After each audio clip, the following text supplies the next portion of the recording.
Few things are for sure in this life, but this is.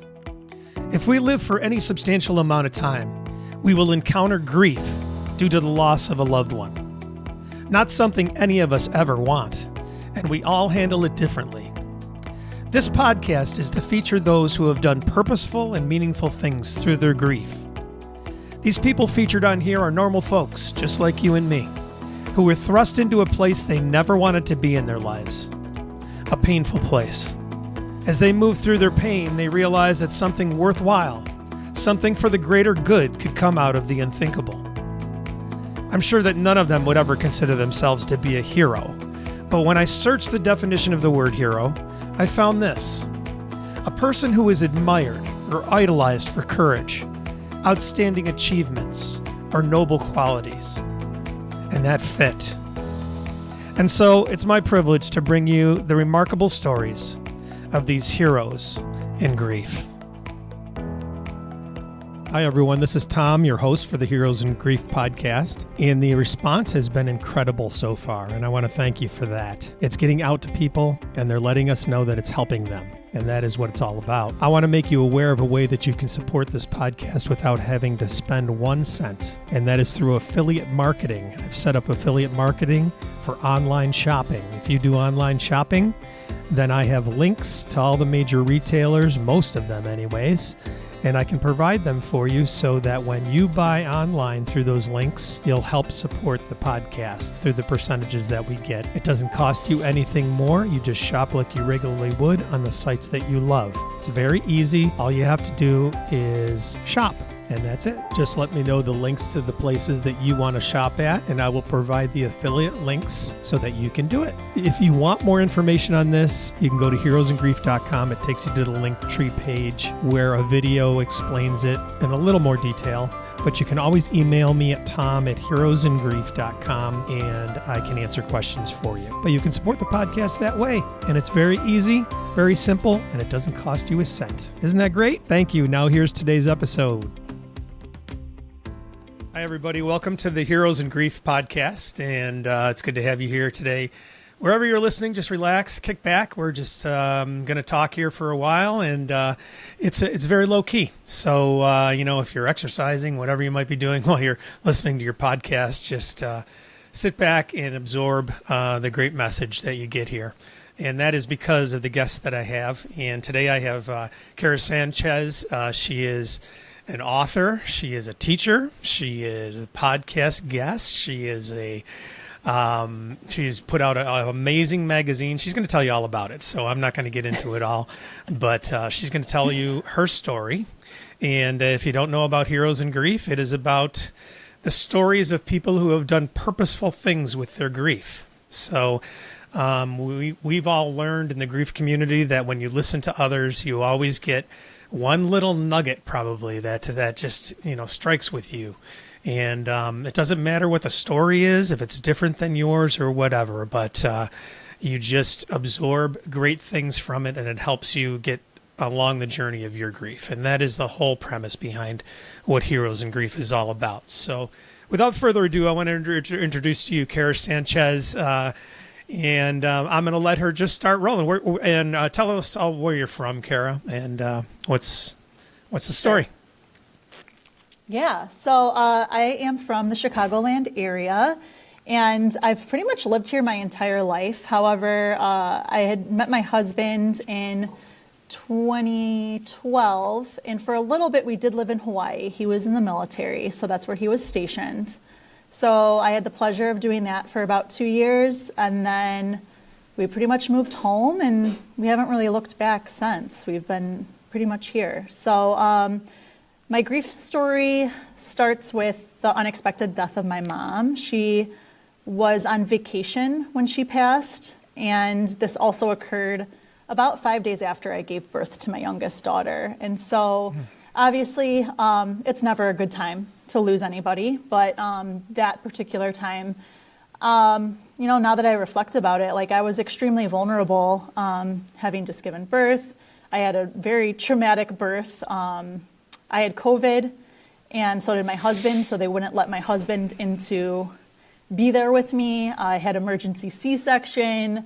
I was separated from my baby, like just basically you name it, it went wrong, in that scenario. And so I felt like I had finally kind of gone over the worst of it and gotten over the hump. I finally got to hold my baby and meet her, and I was like, okay, this is going to be behind us now. And then I got the news that my mom had passed, and it was just such a shock to my system because my mom was the most alive person that I have ever met in my entire life. She truly lived like 15 different lifetimes in her 57 years. So it really just caught everybody off guard. And the fact that she was not home and she was in Italy and she was overseas, like it created a lot of different emotions, and it made it very complex and very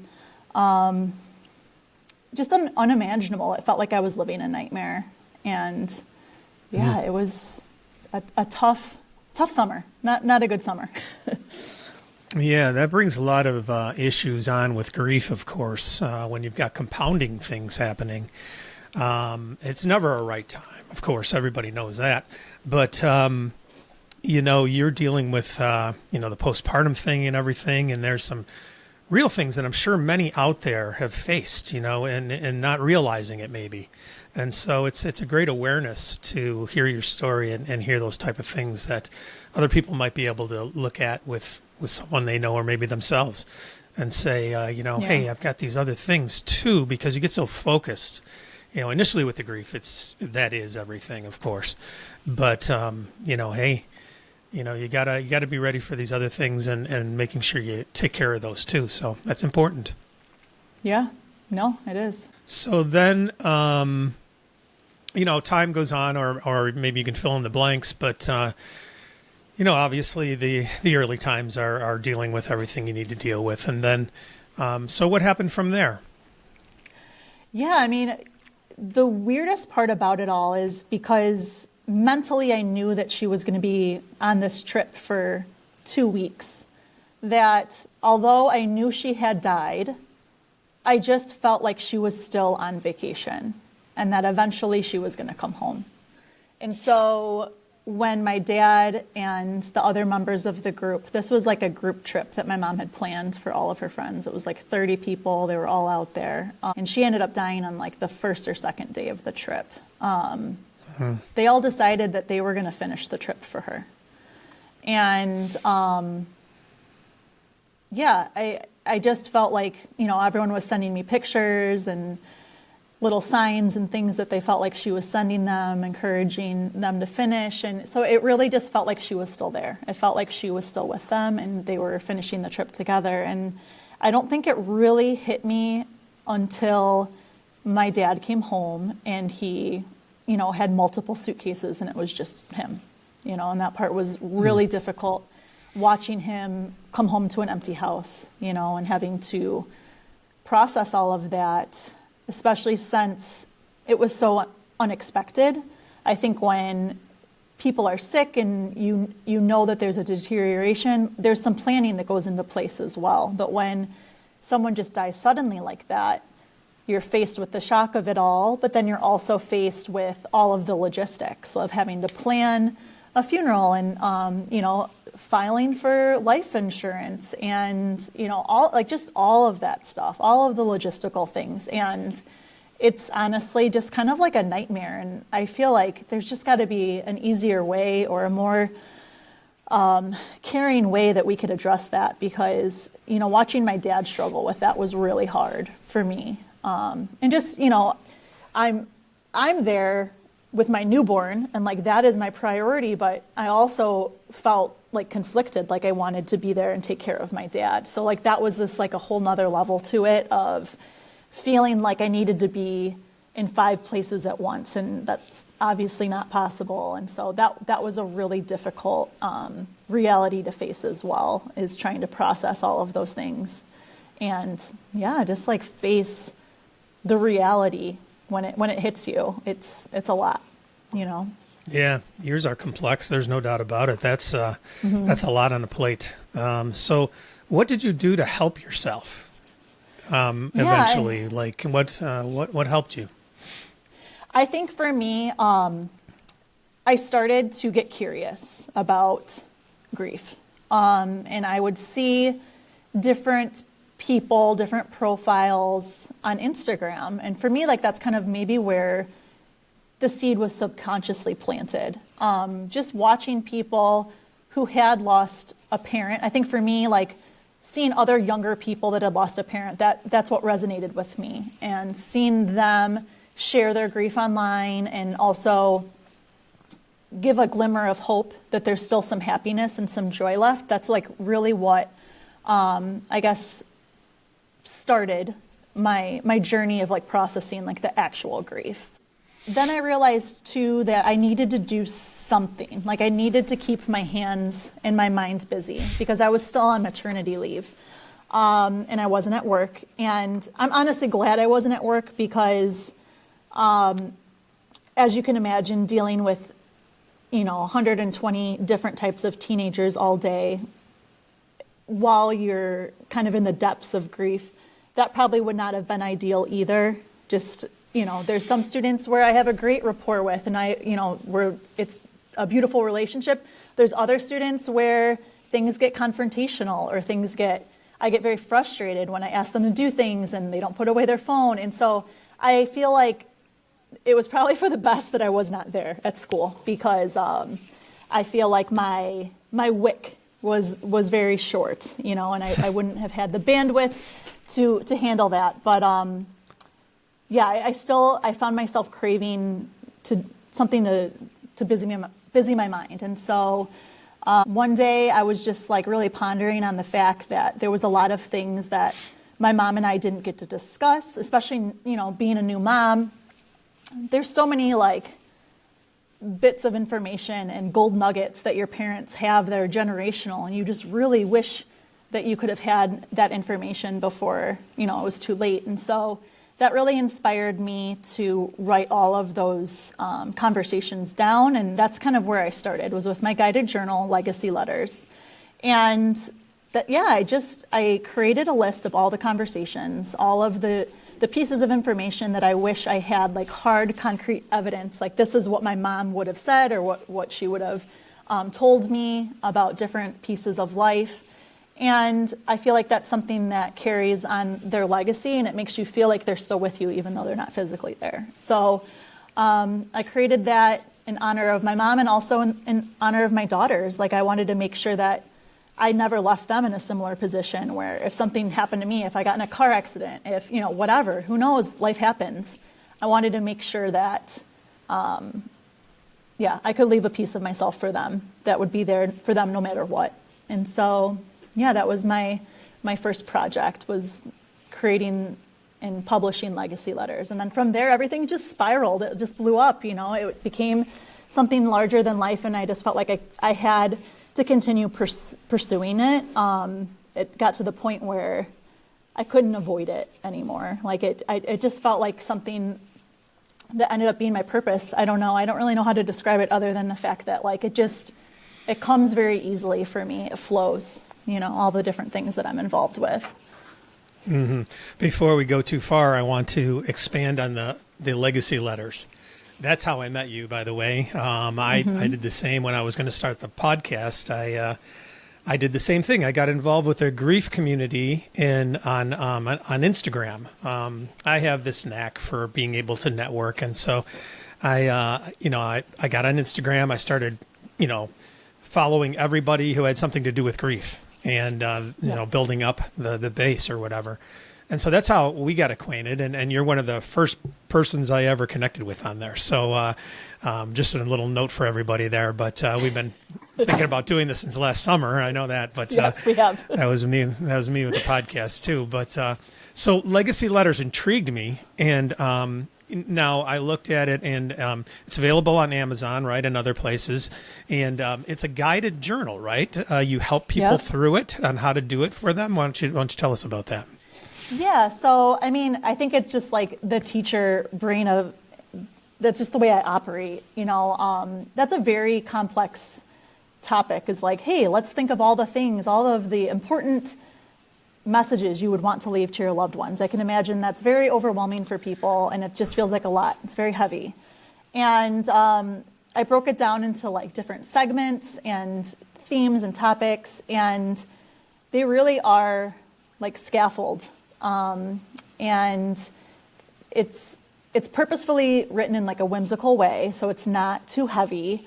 And I personally feel like it almost is something fun to fill out. I don't like to use fun and grief and death all in the same sentence, but sometimes that's just how it is. And I do think that it's something that while people fill it out, they get to reflect on their own life, which is extremely meaningful and significant. But then they also really get to reflect on how much other people mean to them. And I think that that's an important thing to do and to touch on and reflect on from time to time, because life moves really fast, especially in our society. We're constantly occupied with our work and getting to appointments and all that stuff. And sometimes it's just nice to hit the pause button and really think about what are the most important parts of my life and how do I make sure that I'm honoring those things from time to time. So yeah,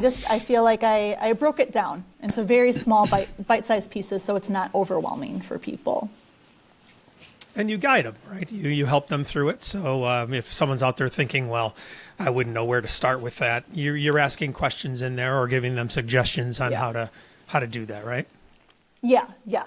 Like everything basically is super specific. So like there is an all about me section, but it's create a playlist for your loved ones of like all of your favorite songs and why you love them, or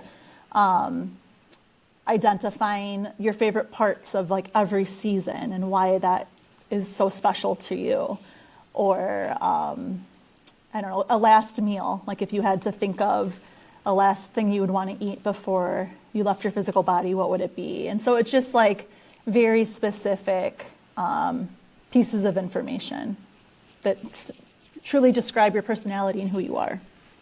You know? Yeah, and I would bet that people start coming up with their own things, which is great. That's probably the best case scenario, right? Where they start like, hey, I could do this, or I can write this in there, or I could, come with this question, or make it personal.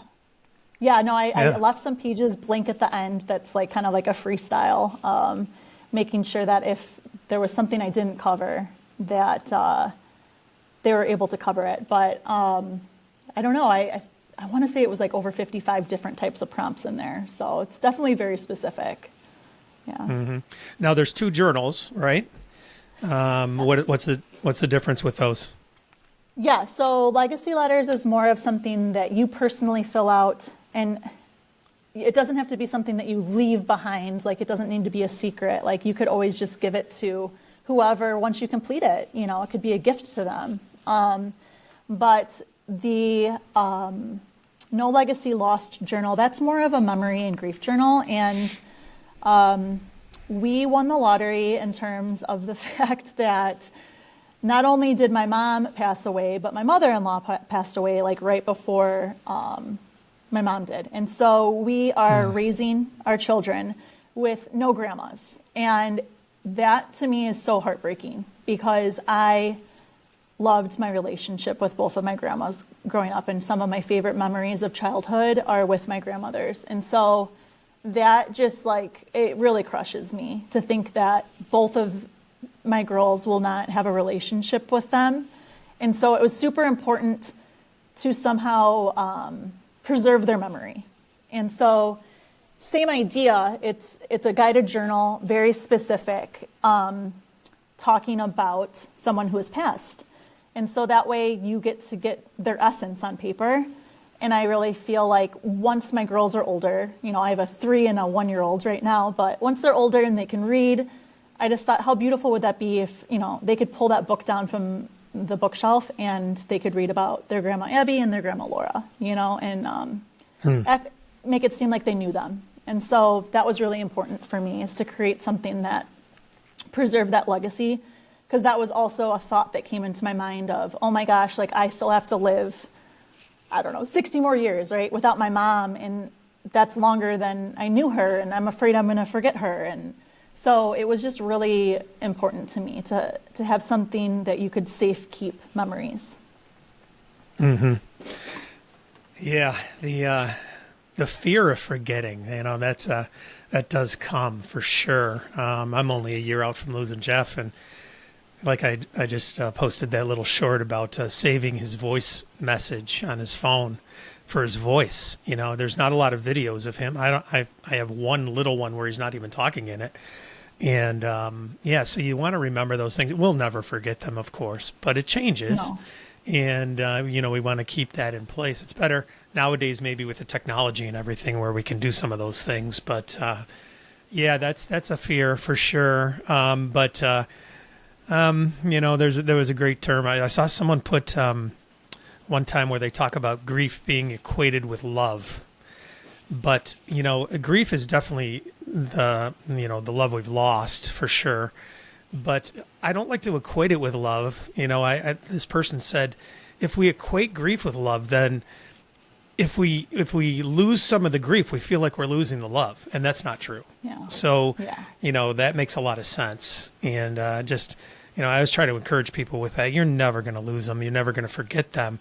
It does change, though. And so you want to make sure that you implant those things like you said. So, So you're a busy woman for sure.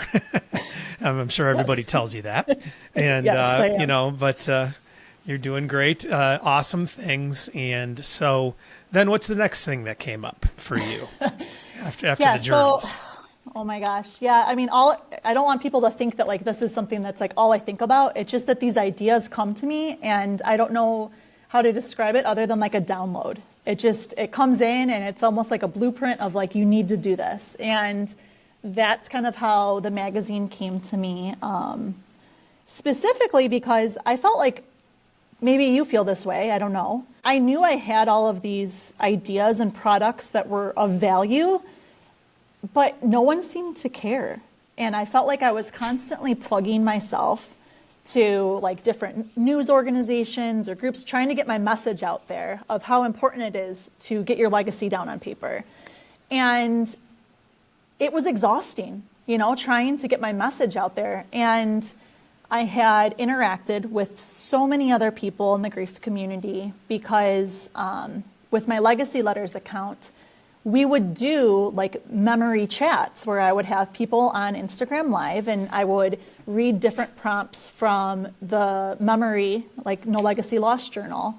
And we would just sit and talk for 20 minutes about the people that had died in their life. And they would also tell me their stories of all the different things that they've done, creating greeting cards, writing books, starting grief groups. And I'm like, this is incredible. Like, I feel like one thing that most grievers have in common is that they feel a need to create something that helps others. And not only is it helpful to themselves, and it's like healing for themselves, but it's just helpful to others that are new to grief and they need, a helping hand getting across that bridge. And so, I don't know, I just felt like those stories needed to be told. And I know that, that's one of the reasons why you started this podcast as well.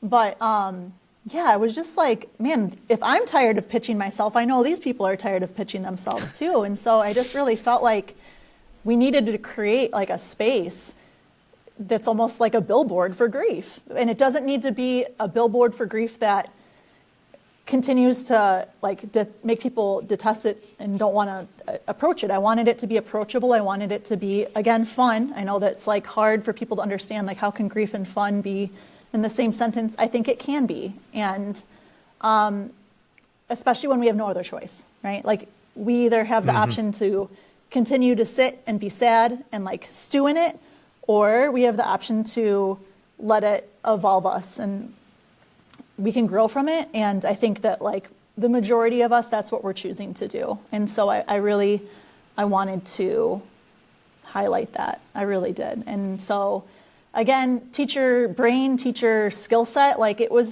that's what I do all day long at work is we don't use textbooks anymore. Like that's how teachers teach. That's how they get their information across. And that's how they get kids engaged is by creating things like just like the magazine. So it it was very easy for me to kind of transfer those skill sets over and create something that celebrated grief, because I felt like it needed to be done, you know. The magazine is called Get Griefy, and you have your second edition out now. The first edition was 104 pages. I was blown away when I saw 104 pages. You can look at it online, and you can get print copies if you like as well. And we'll have the links to everything of Kera's stuff here for sure, so don't worry about that. It'll all be in the information of the podcast. Get Griefy Magazine. And it is very bright, you know, which is, I agree with you that, and that's something about that I wanted to get across with this too. It's that, you know, it's a positive aspect of things. You know, it's bad enough we're going through what we're going through, but, you know, it's okay to be okay sometimes. And so, you know, there is positive. I didn't want everybody to think the Heroes in Grief podcast is going to be all downers and, you know, all these, you know, sad stories and everything.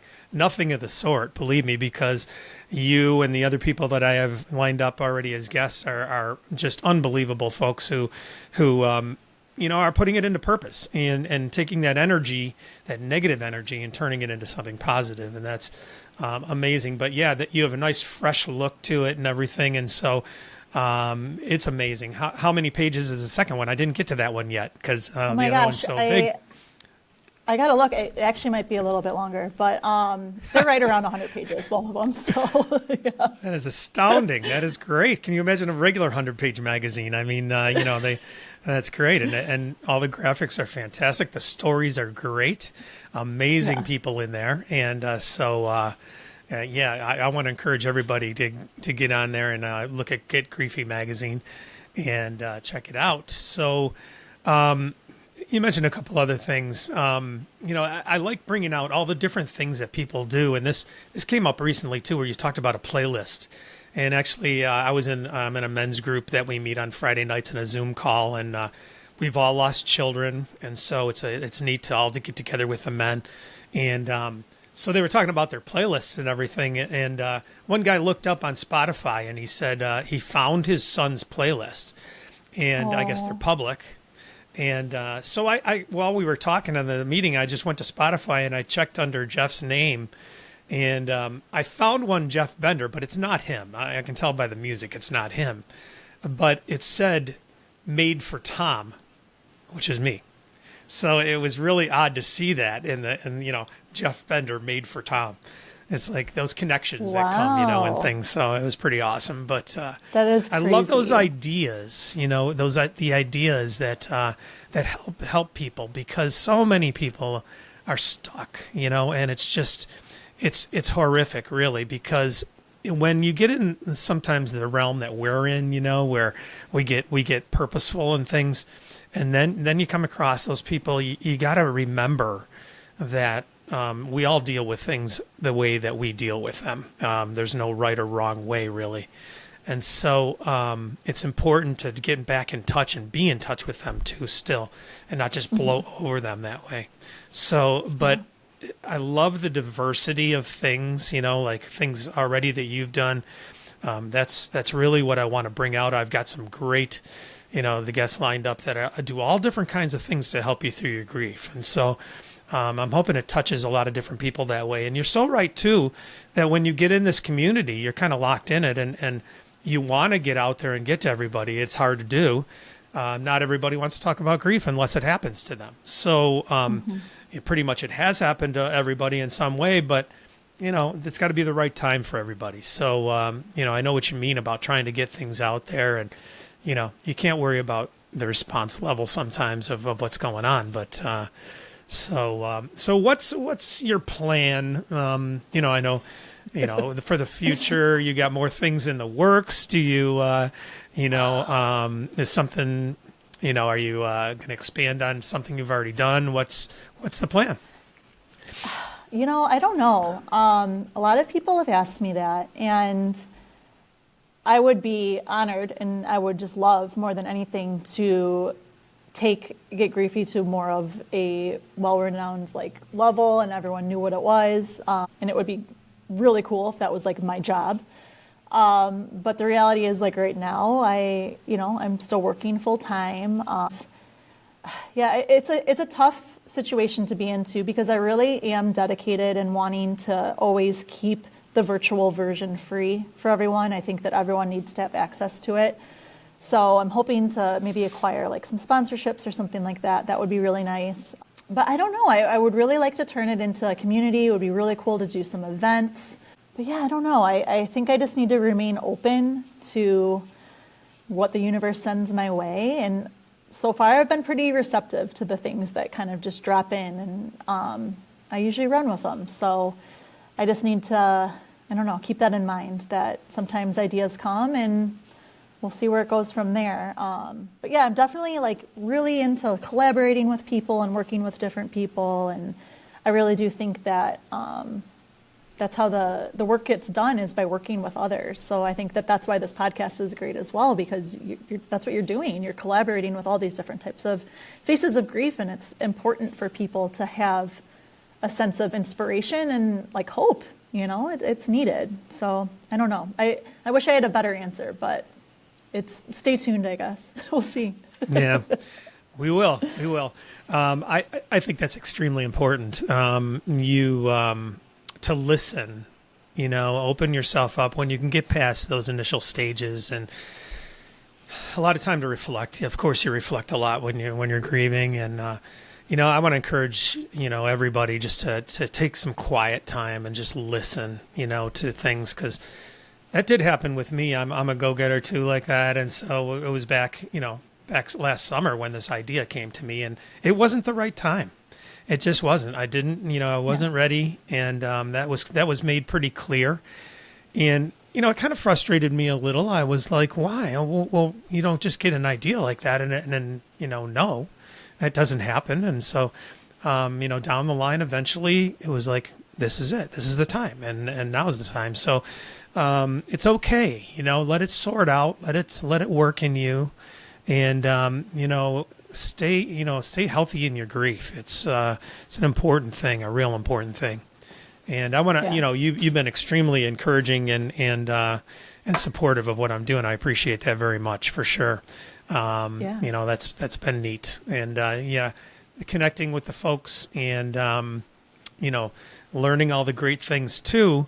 And you learn from everybody and what they're doing, and that's awesome. So it's a great thing. I guess, I don't know what else. I always wanted to, I wanted to come up with a question maybe for everybody, about grief or something. And one that came to me today was, if there's one thing, when you're learning about things and you're getting better, and help with your grief and everything else, there's sometimes these little things just stick out that seem to be rare or something that really could strike somebody. I mean, I feel like I could talk about this a lot, but something that actually hit me last night, and it caught me off guard because I'm coming up on 2 years, and I feel like for all intents and purposes, like I'm okay, right? I'm carrying on the best that I can, and I'm still honoring my mom, and I feel like this in some way maintains our connection. But I had spoken to someone last night that we had not spoken for like over 2 years, and this person doesn't have social media. Like we lost touch. We haven't spoken to for a long time. And we were finishing up the phone call, and they asked me, how are your parents doing? And it was like a gut punch to have to explain to somebody like what had happened, because for the most part, everyone just knows, and so that was kind of hard for me to tell them, well, actually my mom, she died, and so I was reflecting last night. I was putting my daughter to bed, and I was just like, it almost felt like a nightmare. Like I had woken up from a nightmare, and it was just like, wow, like this really did happen to me, huh? And so I feel like those moments where your grief kind of sneaks up on you are just so normal. And that's just something I would tell anyone who is grieving or who is going through this process where you feel like it's supposed to have like an end date, or you're supposed to be cured at some point. Like, we never get there. We never fully get cured. Like, it's not something that you can cure, and it's not something you want to cure. It's just something that you learn to live with. And sometimes you have flare-ups. And so I think that that's like really important to touch on and acknowledge, because while it may look on paper or it may look online that, oh, she's got it together, she's running a grief magazine, she's talking about grief all the time. Yeah, I am, but there are still some days where it's extremely overwhelming and it's extremely difficult to acknowledge that this is my reality. So I think that was like kind of an aha moment last night of, wow, like this really is like the real deal, huh? You know, and so I think just reflecting on that is important, and talking about that is important, because I'm sure that there's some people that judge themselves or don't give themselves enough grief, gives themselves enough grace in the grief. And you just have to be gentle with yourself and others, because it's a long journey, you know, and it's a lifelong journey. It is. And that's a great advice. So many don't have the connections that maybe we have come up with or whatever. And so, it really just, it's important to know that you're normal, and all the weirdness that goes on, and I agree. I sometimes analyze it, and it's very, very strange psychologically what happens. Oh, and it's different than anything else. And, so it's important to know your normalcy in that, and to be okay with that. And,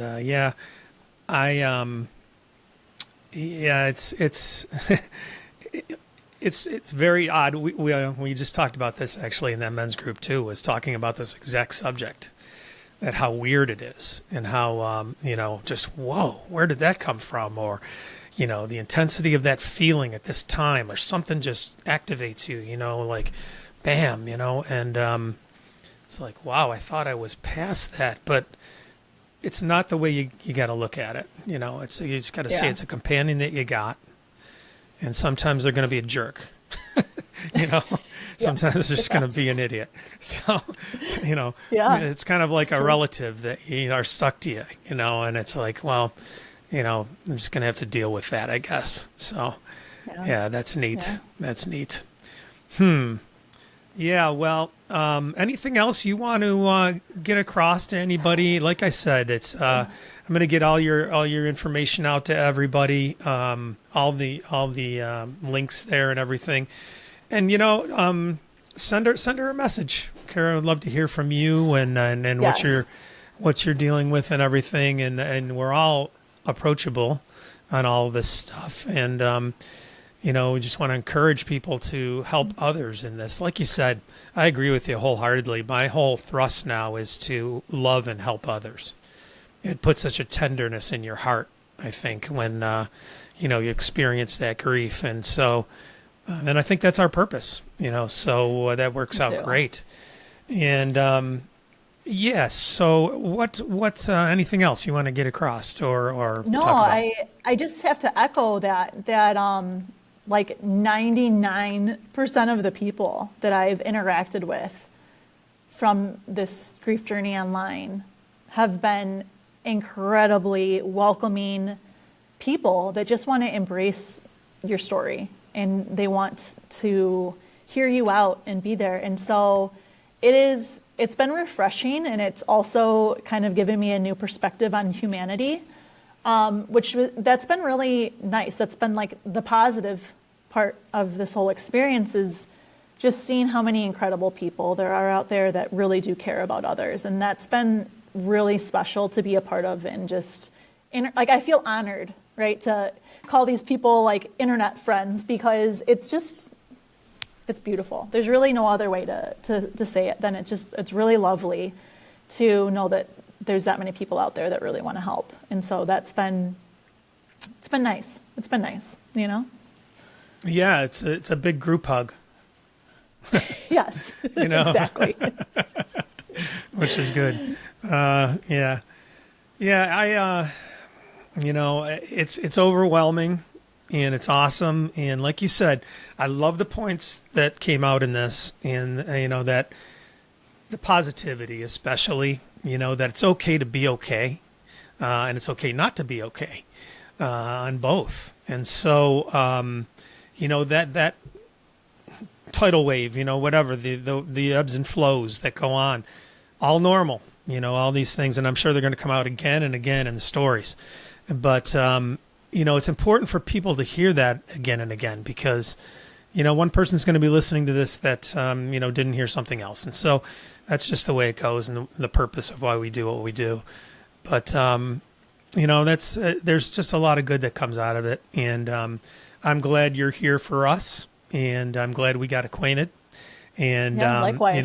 It's I'm sure I'll have you on again, because there's more down the line. I have a sneaky suspicion. So, we'll see. It seems, yeah. So, and I think you get those little tweaks of, you said you'd love to do this full time or something. That may be something you might prepare for, because I think those ideas come for a reason, and kind of just cautiously look at that too, those kind of things, because it's big and it's great. Yeah. And I want to tell everyone to go check it out. So, again, Kera Sanchez, thank you so much for coming on Heroes in Grief. And, it's you're someone I wanted to get on right away, because I love what you're doing. And, yeah, definitely.